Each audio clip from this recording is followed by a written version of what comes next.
So, hi, this is the Right Crowd. I'm Amy. And I'm Audria. So, grab a cup of coffee or your cup of tea. or maybe a little something on the rocks, and let's get started. So, Audria, this is our very first real live episode. Yay! So excited! Our first book that we have decided to go through is Save the Cat Writes a Novel. Yay! Now, why did we pick it? We picked this book. We had both gone through this book. Actually, as it turns out, we went through this book with the Stop Writing Alone Happy Campers Club. Yep. I had this book, and I've had this book for years because the author, Jessica Brody, I've always wanted to write a script or a movie script. And I actually started out taking classes on writing screenplays. But she, the original Save the Cat book was written to improve scripts and screenplays in Hollywood. And she took that formula that author came up with, and Blake Snyder, and she based it on, she studied a lot of novels, and she based that, she took what Blake Snyder wrote about screenplays, adapted it to novel or fiction writing, and we both like the book. There's lots of highlights in minds and tabs and things like that, and so that's why we chose this book. It's a great book. What I would like to say is that I never realized that screenplays and books follow a flow. If the flow is well written, you don't notice they're following a flow. You don't see the tropes. You don't say, oh, well, I guess this is act 2 and this is what's going to happen now. You don't see that. It's over and you're like, oh my gosh, it's so good. Where's the next one? Exactly. So that's what I thought was interesting in reading this, is because she goes through different books and she tells you what the hero or the villain is following along with, and how it all fits in one simple formula. So that's what I love about this book, and I'm so super excited. What I will say is that we had originally picked a different book. That's true.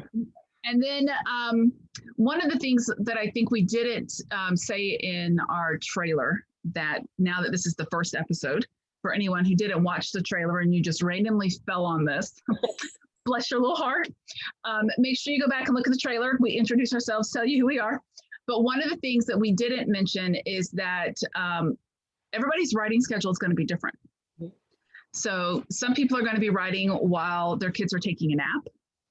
They're going to be writing after the entire household is in bed, because that's the only time, or 2 hours before the household gets up, or their lunch break. Or who is it that wrote, I'm trying to now see, I should have looked this up, but I didn't know I was going to say this. There was an author who wrote an extremely popular book, 15 minutes at a time on the subway. Was it Maya Angelou? Or no, it was a dude. Oh, it was a guy. Okay. It was a dude. He would get off of work and he would write on his subway trip home. When he would get on the sub in the morning, he'd write, and that's the only writing time he had. So the whole point of this is that you make it fit for what works for you.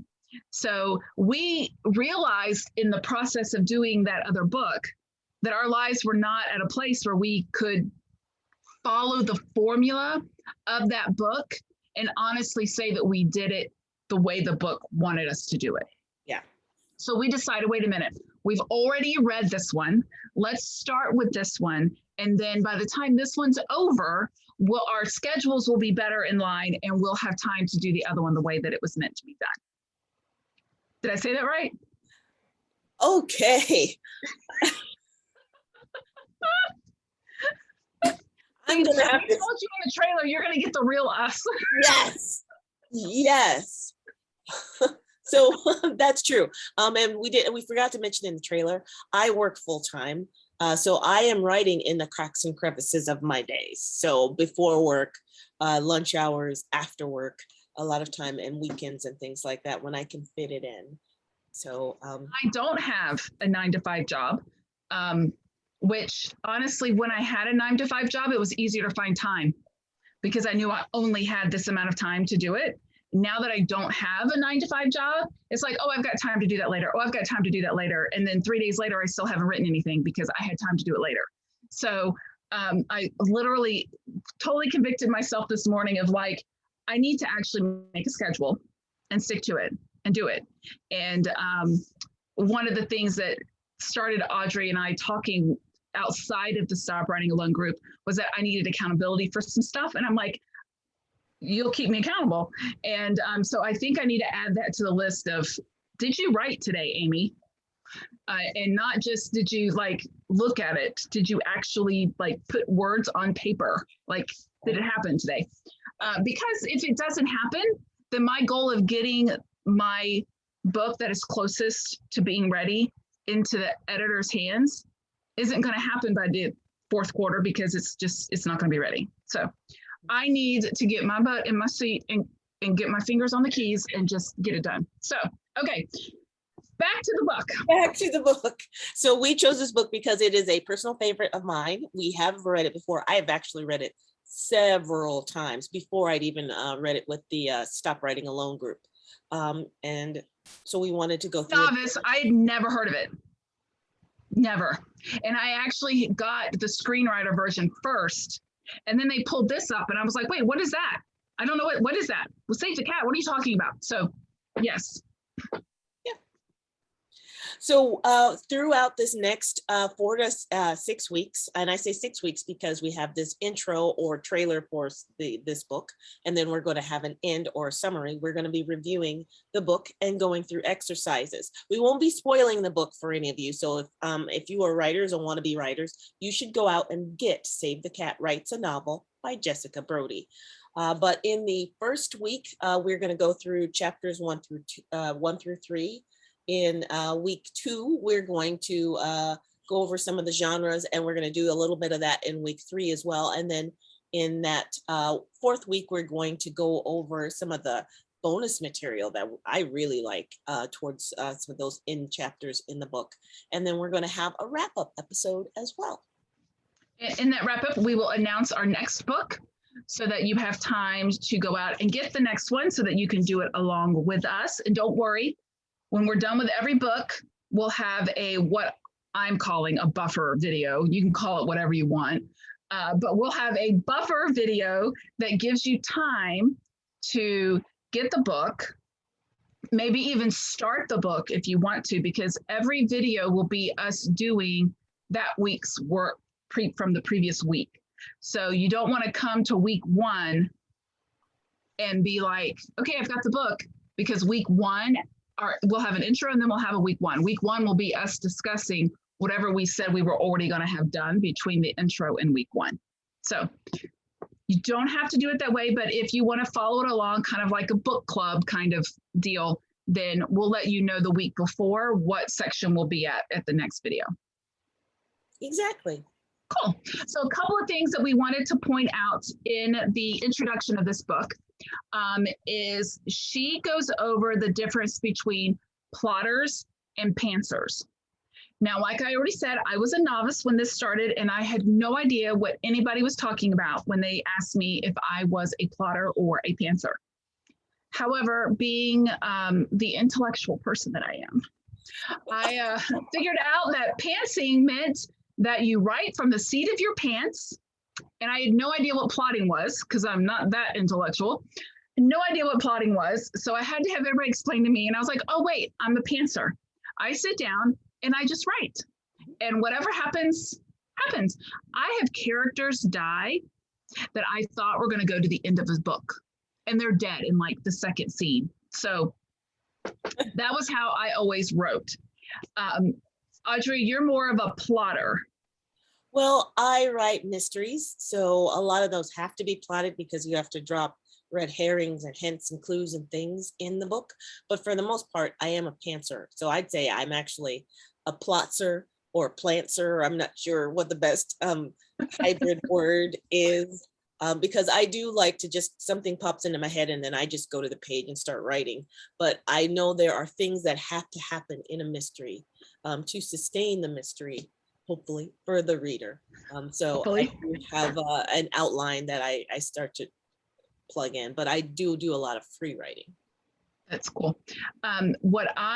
This book turned me into a plantser, because I was like, you know what, if I'm going to do this book, I'm going to do the exercises, and the exercises make you figure things out.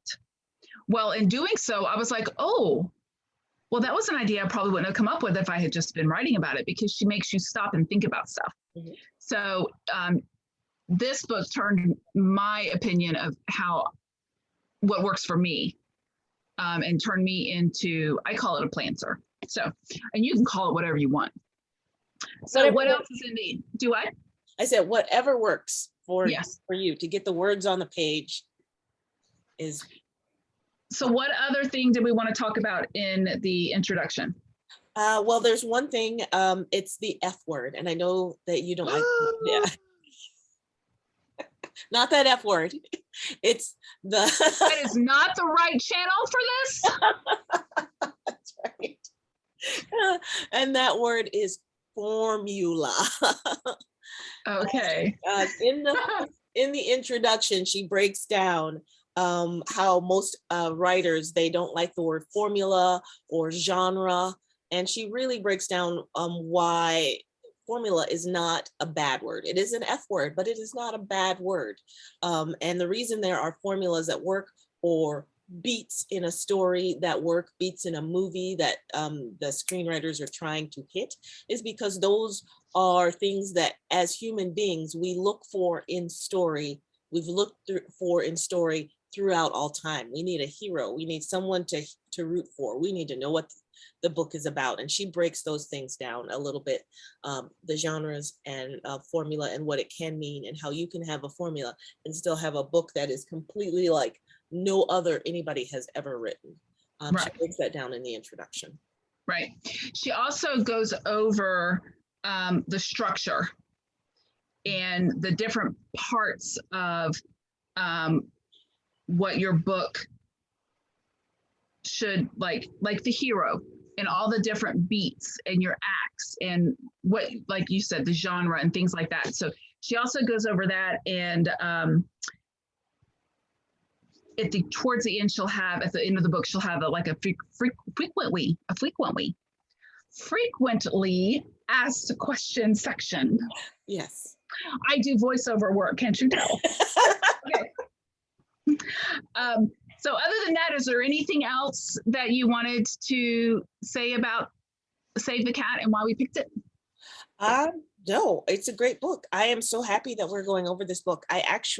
This book is always on my shelf. As I said, I've read it several times, and I went through it when I did the before NaNoWriMo, and I'm glad we're going over it now because I'm in revisions with my soon to be published first book. So it's a book that you can use throughout your writing process. Yes.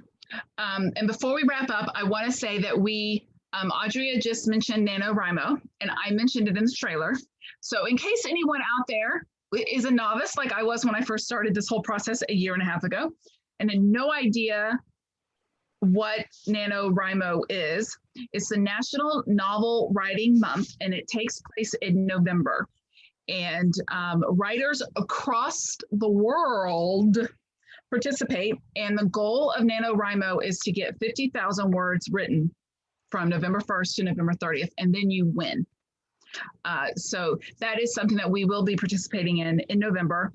And we'll talk about that when it gets closer. But I wanted to make sure we covered what that was in case anybody was like, you've said that twice now, and I have no idea what that is.